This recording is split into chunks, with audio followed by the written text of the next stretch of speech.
ज़िलहिज्जा के महीने में एक अमल है तकबीरात तशरीक़ का। ये अमल शुरू होता है 9 ज़िलहिज्जा से लेकर 13 ज़िलहिज्जा तक, यानी 9 ज़िलहिज्जा की सुबह से यानी फ़जर की नमाज से लेकर 13 ज़िलहिज्जा की असर तक ये अमल किया जाता है। हर फ़र्ज़ नमाज के सलाम के फ़िलफ़ौर बआवाज़ बुलंद ये कलिमात पढ़े जाते हैं, अल्लाहु अकबर, ला इलाहा इल्लल्लाह वल्लाहु अकबर वलिल्लाहिल हम्द।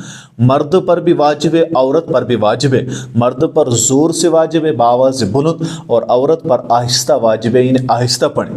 इसकी ज़्यादा तबलीग की ज़रूरत है औरतों में, क्योंकि मर्द हज़रात जब बाजमात नमाज़ पढ़ते हैं मस्जिद में तो वहाँ कुछ बंदों को तो याद रहता है, कुछ बंदे भूल जाते हैं, लेकिन जब एक बंदा ज़ोर से पढ़ता है सबको याद आकर सब पढ़ते हैं।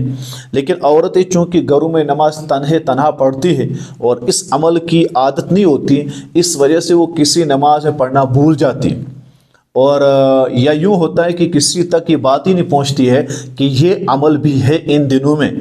तो हम पर लाजिम खुद भी पढ़ें और घर की औरतों को भी हम तलकीन करें कि देखो 9 ज़िलहिज्जा से लेकर 13 ज़िलहिज्जा तक ये कलिमात पढ़ने हैं। या औरत यूँ करें कि जहाँ वो नमाज़ पढ़ती हैं वहाँ सामने ये कलिमात लिख कर रखें, ताकि जब भी सलाम फेरें उनको याद आ जाए कि मुझे ये कलिमात पढ़ने हैं। लेकिन औरतों पर आहिस्ता है, मर्दों के लिए ज़ोर से, क्योंकि ये कलिमात वाजिब है, सिर्फ एक मरतबा पढ़ना है। इसके साथ आप 2, 3, 4 ना जोड़े, सिर्फ एक मरतबा ही पढ़ें, एक मरतबा ही वाजिब है। मर्द मस्जिदों में पढ़ें बाआवाज़ बुलंद, घरों में भी अगर आप नमाज़ पढ़ रहे हैं वहाँ भी आप बाआवाज़ बुलंद ही ये तकबीरात पढ़ें।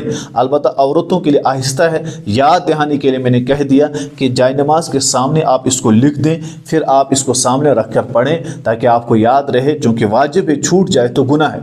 अगर आपने उस वक्त नहीं पढ़ा, आपने दुआ वगैरह की है, फिर ये वाजिब क़ज़ा होगी, फिर आपने अदा नहीं किया। इस वजह से फिर आपको तौबा करना कि अल्लाह, ये गुनाह मुझसे हुआ है, ये अमल मुझसे छूटा है। लेकिन एहतिमाम से इस अमल को करते रहें।